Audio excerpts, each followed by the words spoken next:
Welcome to the Hudson Valley. I would like to start off by saying, I'm going to make this a habit now, thank you for watching. I'm so glad that you took the time to watch my podcast, and I hope you enjoy it. Today I'm podcasting from Harriman State Park. It's on the west side of the Hudson River, so opposite the side I live on. And that's Hessian Lake behind me. It's Monday, October 31st. It's Halloween. I have the day off. I just got back from the Vermont knitting retreat, and I recorded separately while I was still there the details about the knitting retreat, which I'll probably put at the end, or I'll fit it in the beginning. I haven't decided yet.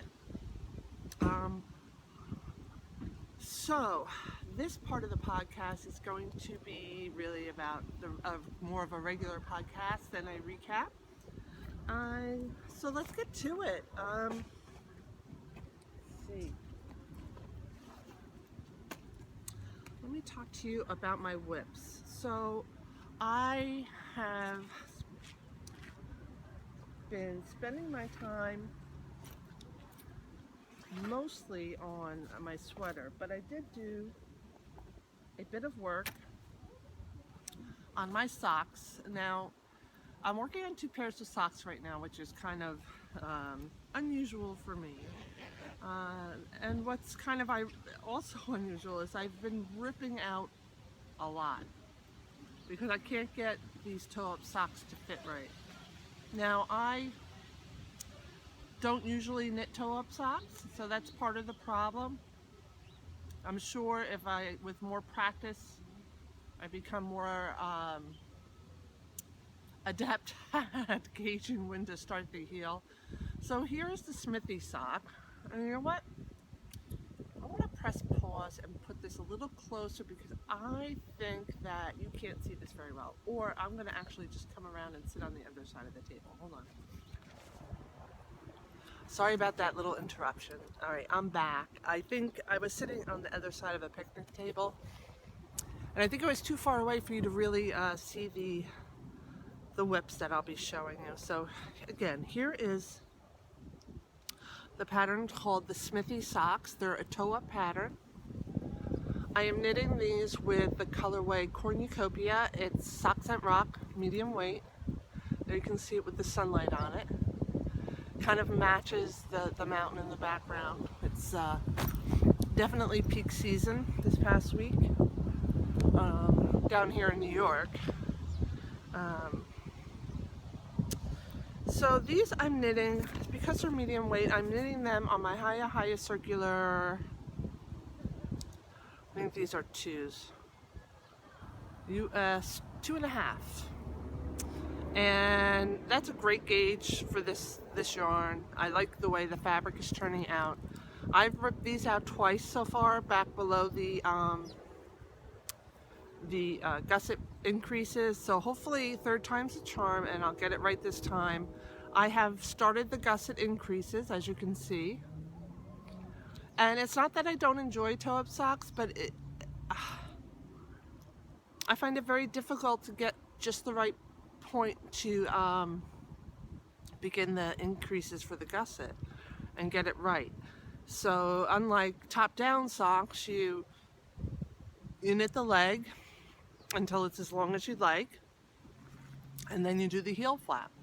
And then when I get to the knuckle of my big toe or the very bottom of my pinky toe, I start the toe. That I don't have it down that well with the toe-ups yet, because I don't usually knit toe-up. But I'm trying to learn. So this is in my Rockin' Sock Club bag.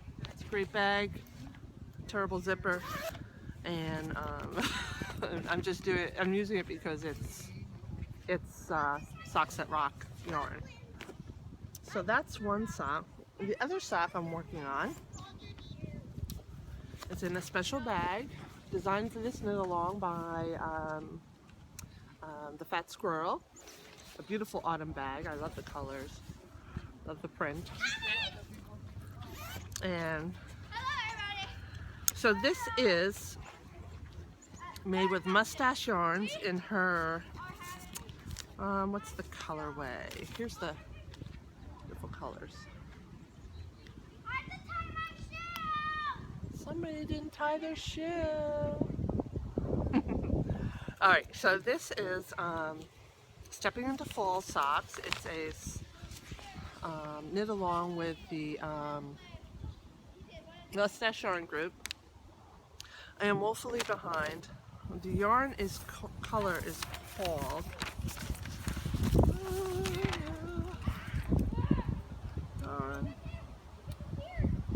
Autumn Afterglow. It was dyed up specifically for this knit along, and it was kind of the School of Stash knit along for the fall. Here's where I am. I spoke last podcast about how I didn't like this part right here, and that I was going to rip it out and re-knit it, and that's what I did. I had originally, if you didn't see it, knit the green in the stockinette and this blue-green section here in this pattern, and then this section of green was stockinette. So I ripped all that out and I re-knit it so that it follows the basic pattern that the sock was intended for, and that is this slip stitch, this seed stitch, slip stitch, stockinette, slip stitch, then seed stitch, stockinette, seed stitch, and so on and so forth. My colors were in a different order than the pattern was in. I think a lot of people had this problem where, let me see if I can get the colors, where theirs were, colors were running in a different order. So when you follow the pattern, and she mentions that a section should be a specific color, sorry, that's park workers in a golf cart making a lot of noise. It kind of threw some people off. But, you know, I think I'm back on track now. I'm still in the first sock. I just got to the gusset increases. I also have a much tighter gauge than she called for. So I adjusted my number of stitches on the needles to a multiple of 4, which works fine with the patterns. But now I'm a little confused with the gusset increase, so I hope I've calculated that right. And it seems to like it's going to fit fine. I kind of learned from the Smithy socks that I need to start the gusset increases much earlier than I thought. Now my row gauge on this is 14 stitches per 14 rows per inch, and the pattern calls for 11. So I did knit them a little longer than the pattern called for, and I hope it ends up being okay. But I have this sinking feeling that I'm still going to have to rip these out and restart the gusset sooner. These I'm knitting in 1.5 US 1s, so 2.25 millimeter needles. I have my in my poke me knot. It's a cool pattern. I like the different textures, but I don't know if I'm gonna knit toe-up socks anymore unless there's a really good reason. I knit toe-up socks. I take that back. I'll knit toe-up socks with the Fish Lips Kiss heel, because that is so easy. You just start the heel when you're at your heel. And they fit well. I knit a pair of knit circus socks using toe-up so that I could use the whole gradient. And am I wearing them today? I am. I'm wearing them today. Dare I stick my leg up in the air? Hold on. Wait. No, I'm not going to do it. There's nobody here, but that's kind of silly. But I got to use the whole gradient set because I started toe-up, but I did a Fish Lips Kiss heel, and it worked out perfect. So if I do toe-up, I'll use a Fish Lips Kiss heel. I just felt like I had to try and use the heel flap gusset kind of pattern. That's what the patterns I'm doing call for, and I like challenges and I like to try different things, so no regrets. Next on the whip list, don't forget, I know I brought it. Oh, there it is on the ground. I thought I would lost one. The Ready for Fall sweater. Ready for Fall sweater is living in a Christmassy gnome bag by the Fat Squirrel. I got this last year. She makes fantastic bags. Gosh darn it. And I love gnomes, so. Now this is all stockinette stitch, and I didn't put a marker last time I podcast, but I was really left off right at the armpits, so you'll be able to see very well how far I've come. However, I will make sure after I podcast I put a marker in so we can see how much progress I've made. But here it is. That's a great capture of the color. It's a really reddish brown, woodsy. It's just gorgeous. It's Spirit Trail Fiberworks Brigantia. So I've gotten from about here, it's a little below the armpit, all the way down to here. I had to knit 10 inches, which with my gauge is like 75 rows. And when I get to almost 10 inches, I'll use a needle and thread. And what I do is I'll run the thread through every 10 rows or so. Just so I can leave a mark where it's been counted. And, struck the stitch. And I'll make sure I have the right number of rows, because you do know that when you're knitting a sweater and it says knit for 10 inches, you have to use your row gauge that you got after you blocked your sweater, or your gauge swatch, and you have to use the number of rows that you got in your blocked gauge swatch to determine how many rows you need to do. It might not be 10 inches when you knit it, but if your gauge swatch is accurate, it should be 10 inches after you block your sweater. So that's what I'm doing. I'm knitting the number of rows according to my gauge swatch that I should need to get to 10 inches. What I didn't consider is the yoke with my row gauge. I did the yoke just as the pattern called for, with the increases at the rows that she called for in the pattern. And when I did a try on over the weekend, the armpits are a little high up, but I do have a good inch, almost a whole inch of space under my armpits, so it's okay. And then my breasts are very full, so that kind of takes up a lot of the space in the front. If I were more adventurous, I'd maybe do some bust shaping, but I didn't. But we'll see. I really love knitting with the yarn, and I'm really excited to finish the sweater. And just for a reference, here is what the sweater, it's by Isabel Kramer, Ready for Fall. It's got a little color work down by the band. I hope you can see that. Let me see. It's in plastic because I want to keep it in good condition. And it's just a plain top-down sweater with a knitted yoke. She writes great patterns, from what I can tell from my knitting this sweater. So, highly recommend Isabel Kramer. I see her other sweaters are all quite popular, so that is going very well. And lastly, I took out of hibernation my Flight of Color shawl by Louise Zass Bingham. This will be a Christmas present for my sister Lisa. And here's what I knit so far in that. So there's like a center shawl, if you will, and then there's wings. So this is one wing, and I've started the other wing, and here it is. It's just 2 row stripes, and I pretty much got from here to here. just a few inches, but I finished the Martina Baim shawl, and this one came out of hibernation, so I can get it done for Christmas, which should be no problem. I'm zipping along with the garter stitch knitting.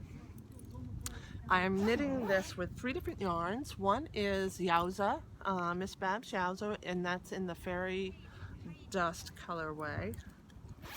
Let me show you that. Fairy Dust.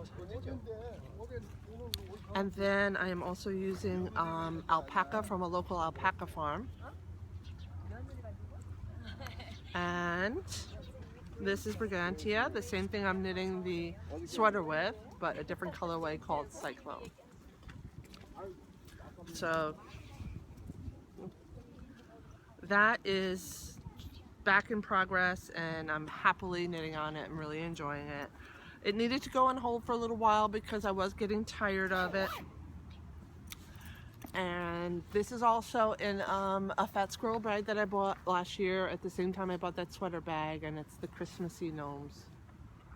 I know it's not even Halloween, but I want my Christmas stuff as long as possible, so there it is. So those are my whips. Are you wondering what my finished objects are? Well, let me show you. For one thing, I finally finished my Awakening cowl that I was knitting for the knit along. This is one of the 3 colorways that are included in the pattern. It's a free pattern by moi, so go to the Hudson Valley Knits Ravelry store and download it if you would like to make a Fair Isle project with steeks.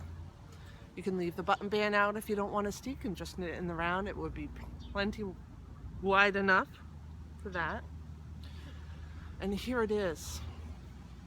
It's not too warm because it's very thin. It's made from the Jamieson & Smith jumper weight, but it's really beautiful, and it's fun to knit and quick, relatively quick. So yeah, it smells good. It smells like wool. So I could definitely wear this. If you are extremely sensitive to itchy wool, do not make one for yourself because it will be a little itchy. It's Shetland wool. Or you could try like making it with Knit Picks palette. If you make it with anything other than 100% wool because you want the softness, I recommend if you're going to steek it, use a braided steek method. There's tons of videos. I link some great videos in the pattern. But if you're not steeking, I steek this without any kind of reinforcement. It's not gonna go anywhere. So that is that. That is the first finished object. The second finished object is, drum roll, Martina Baim. So just to summarize, refresh your memory, I started this in August when we were away at Lake George, New York, in upstate New York, and I had barely gotten it started. So when I started at upstate, I left off right about here, this with the second lake section. So I got 2 sections done. And then the Big Bad Burgalong started on a number of podcasts, and all the ones that allowed whips, I joined because it had been in hibernation since August, and I decided instead of a second shawl for Rhinebeck, I would try and knit, a second sweater, I would try and knit a shawl, but I did not get it done in time. But here it is done and blocked. It was hard to block because it's so big. So I'm going to get up and go behind, stand back a little so you could see the whole thing.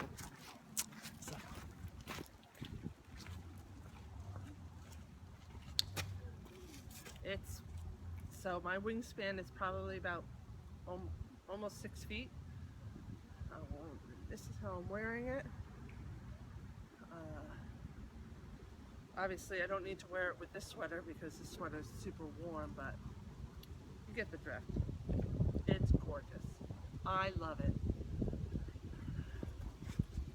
I want to get more.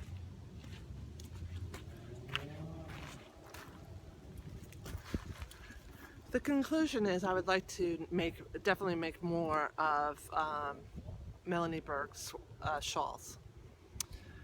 Maybe someday one of her sweaters, I don't know. But this one came out wonderful. It's with Spirit Trail Fiberwork Suna. And Suna is MCN. Not an MCN.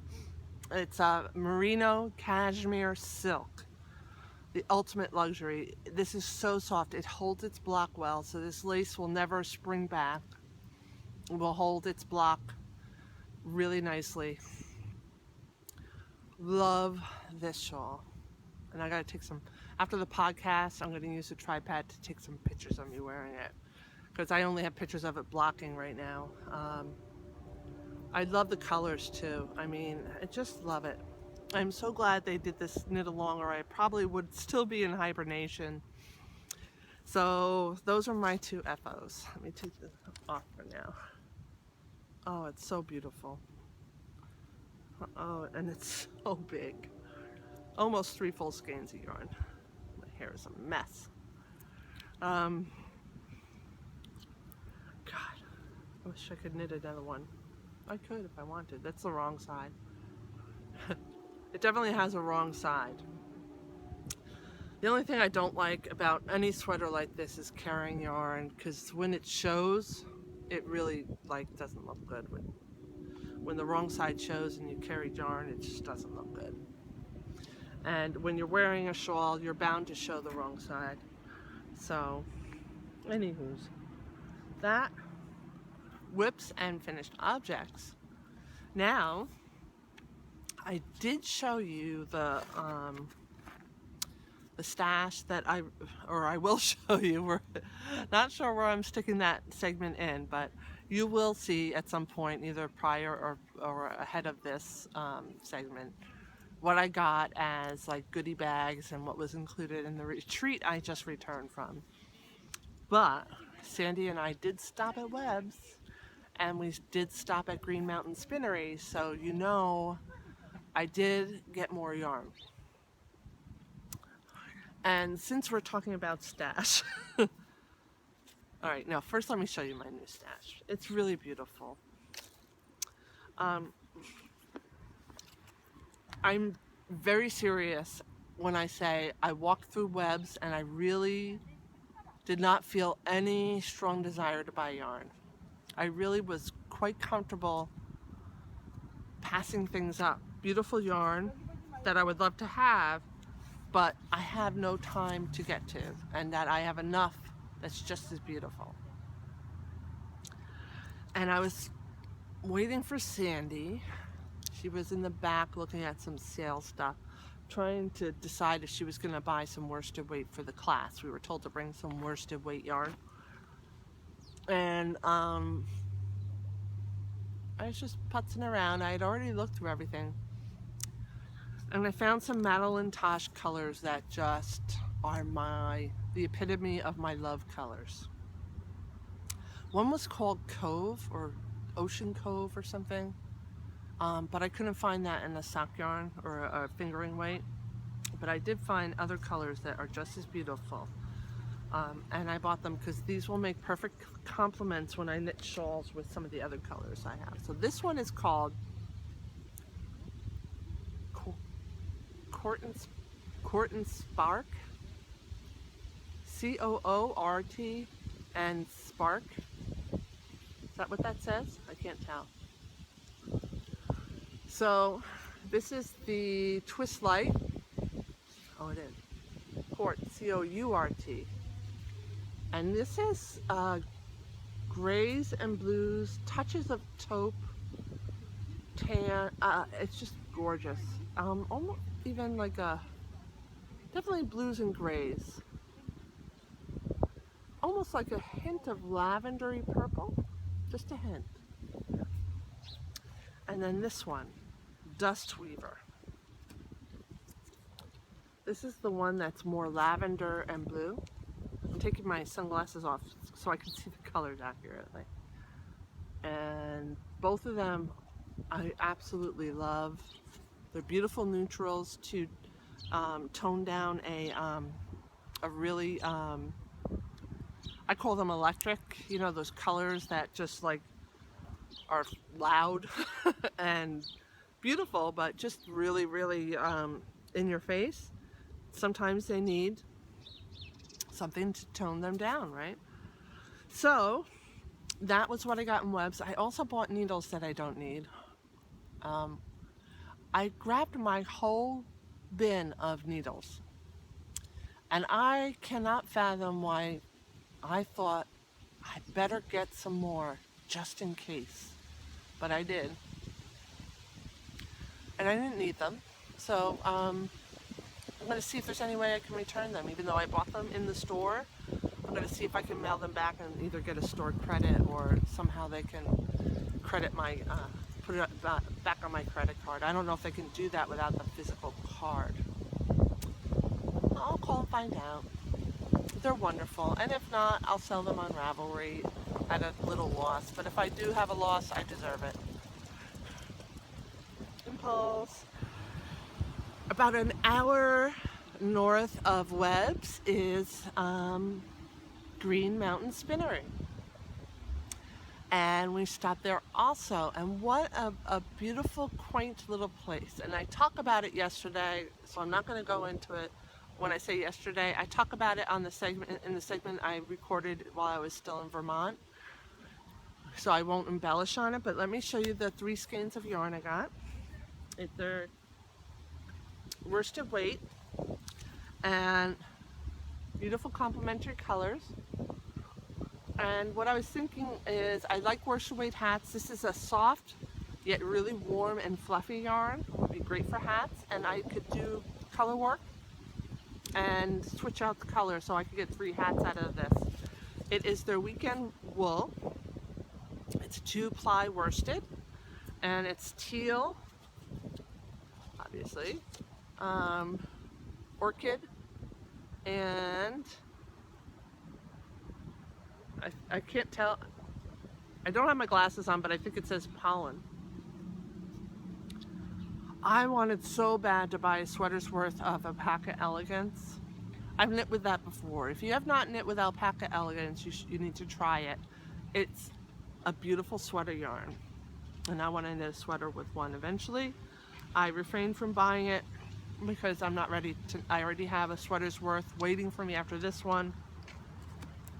Actually, I have a sweater's worth of Alice Starmore yarn that needs to be knit up, so no more sweaters worth until I'm ready to knit with it.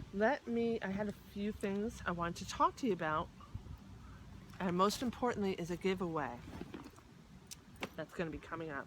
Get some stuff out of the way. Now, I talked about it briefly when I recorded the other segment, that both Anne and Donna, the instructors at the Vermont Knitting Retreat, have donated one of their books as a giveaway on the podcast. Now, I go into details about their class. If anybody has been watching my podcast steadily, you know that I am a big fan of Donna Dracunis, and that's what originally caught my eye with this retreat. But I had heard of Annie, and because Donna promotes her and she has some craftsy class, but I was never really interested in trying Intarsia. But I felt that it would be a good thing to learn. I liked it. Like I said, I like learning something new, and I said it's time to try it. I'd never given it a try. So I signed up for this back in March, and Sandy did too. And it was great. And Anne has written, Anne Burke is her name, the book Intarsia Knits. Instead of Intarsia, she calls it Antarsia because it is different than the standard way of doing Intarsia. And she has a craftsy class about Intarsia that's worth checking out. And this book has definitely been a labor of love. She talked about the process of creating it, and it's a lot of work went into this, and she's not making any money on this, and she's got a garage full of books, but it's genius, and it really did make it quite pleasant. So a big part of the book, although there are lots of projects that you can knit in the book, it's having in the first 2 chapters are all technique with great pictures. I'm trying to see if I can find some here. So she goes through about the tools, and then she shows you pictures on how to lock your yarns, what to do with your ends. You will have to knit ends. She talks about you will have to take care of ends, but she has a special technique for doing that makes them quite invisible. All I can say without giving too much away is that everything is all the techniques are very well illustrated, and if the book is anything like she teaches in person, you're going to have everything you need, because she is a phenomenal teacher. Some people have great methods, they just don't get them across very well, but Anne was very good about getting across her techniques. She emphasized that all her projects are basically all simple. Her motto is keep it simple. She doesn't like any projects that are too intricate. And when I say intricate with intarsia, I mean like little bits of color here and there where you're constantly changing and have a lot of colors hanging off the back. She does her things in blocks. So this one shawl, you can see, this is one of the patterns that have more colors than others, because each paper doll is a separate color, and she gives variations of the shawl.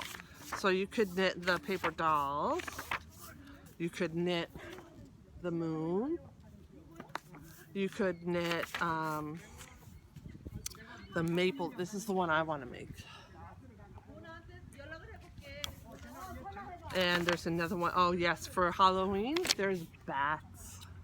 Isn't that cool? So that is one of them. I want a kit to make one of her hats. Let me see if I can find that, which is also for sale on Craftsy. She starts off the books with, let me take that back a notch before I show you the hat. She starts off the books with simple patterns for dishcloth / pot holders, to give you the techniques and give you the chance to get that down. And then she moves on to things like mittens. All right.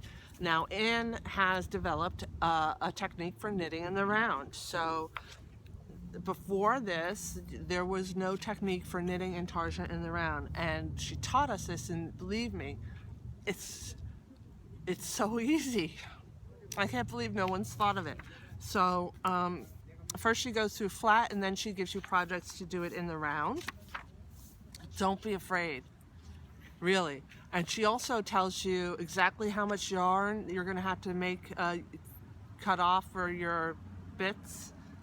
She just makes it so easy. Oh, here's the hat that I won the yarn for, and I'm definitely going to make that.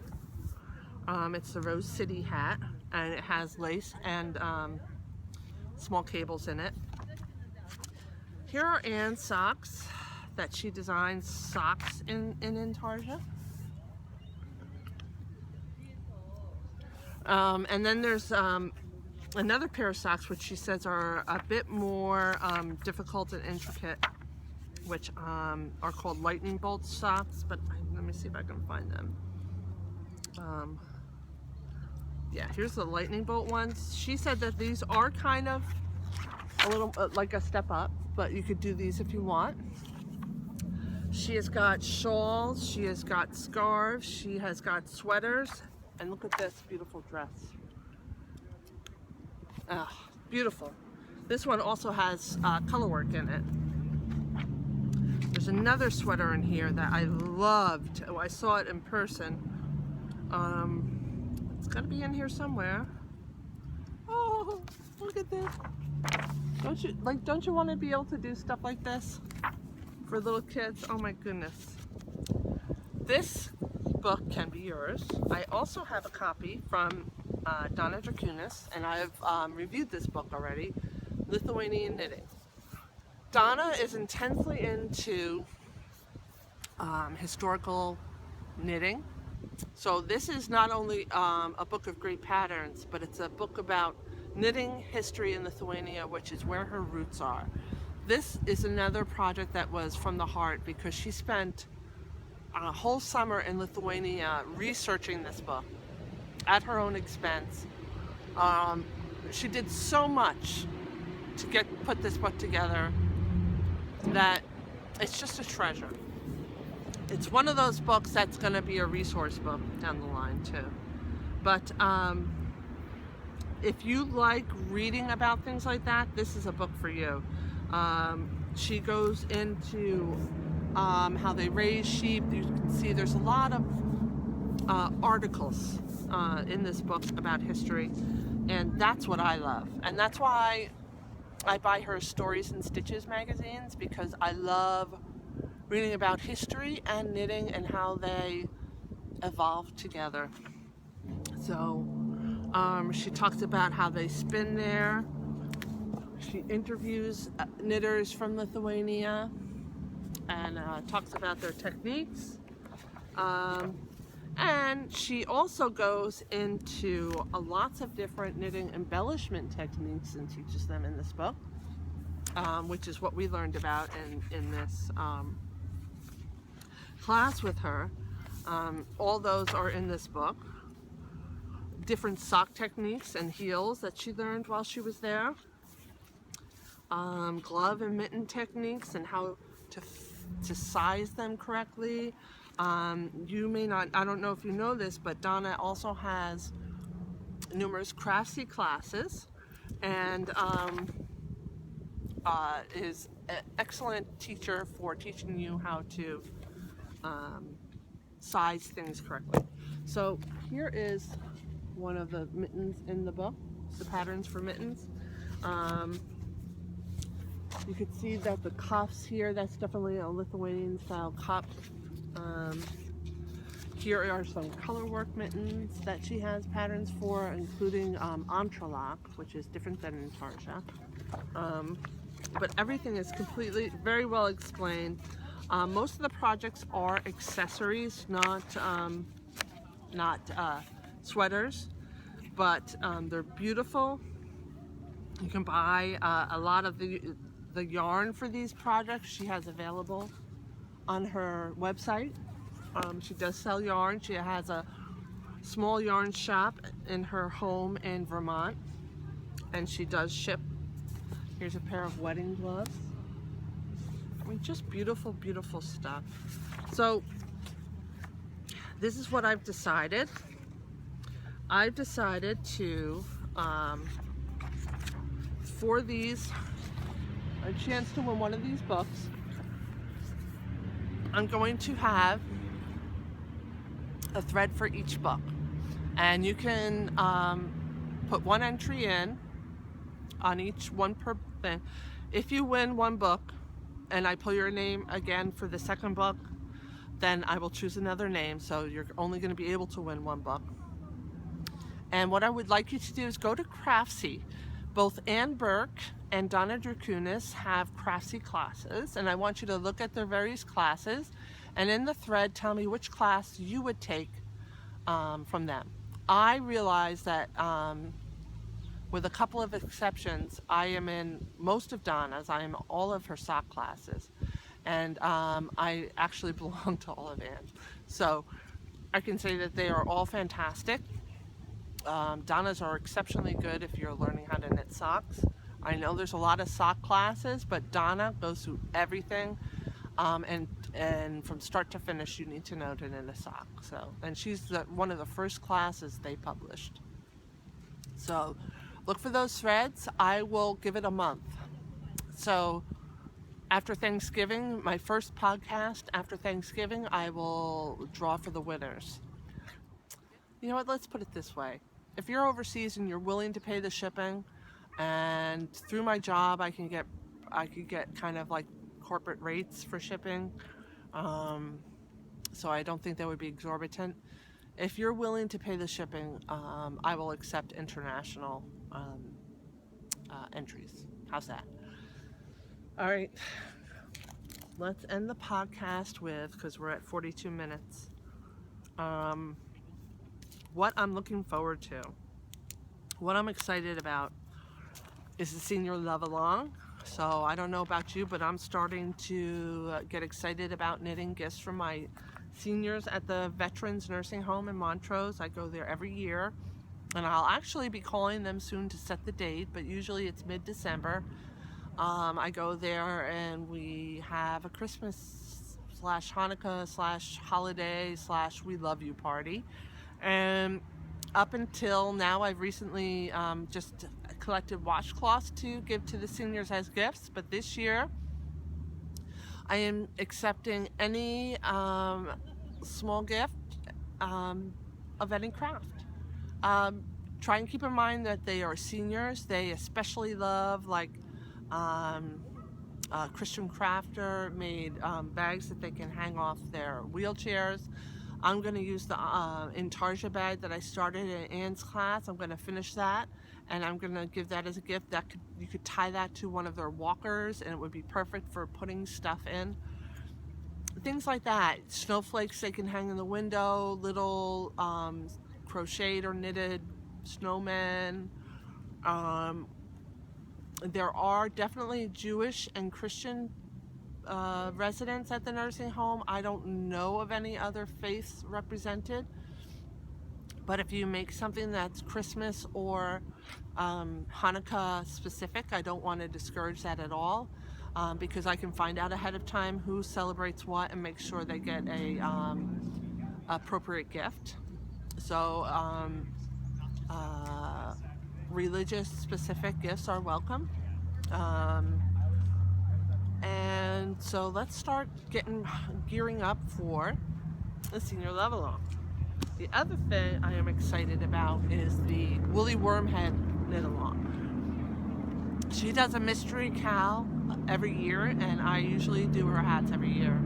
Anyway, as I was saying, I love Woolly Wormhead hats, and I've never been disappointed by one of her mystery knit alongs. I am going to, this year is calling for a DK weight, and I just swatched a whole bunch of Brigantia for that sweater that I'm working on, and I'm actually going to knit the hat in this colorway of Brigantia, which was a club colorway. I've plenty left over to knit a nice slouchy hat, and I already have my gauge done, which I did in the round, so that's what I'm going to do with that. And really, that's about it for now. Hopefully, as the year progresses, I'll get through a couple of more of my old whips that are sitting in a pile, and that will make me happy. And yeah, so that's about it. I'm gonna sign off really quick. I want to say thank you for joining me. I am sorry I couldn't have podcast in Vermont. That's what I had hoped to do, but the weather was rain all weekend. We didn't have one nice day, and even the third day when it didn't rain, when the day I had to leave, it was so foggy and wet and damp and yucky. It just wasn't conducive to podcasting at the lodge, which was sad because I can imagine how beautiful it must be up there when it's a nice day. Probably just as beautiful as you're seeing here. But luckily I live in the Hudson Valley and I can enjoy this anytime I want. And that's what I'm going to do now. I'm going to say goodbye. I'm going to haul this stuff back to the car, and I'm going to go for a nice long walk around this lake. So I hope you have a most beautiful day, just like I will. And I will see you in a couple of weeks. Bye-bye.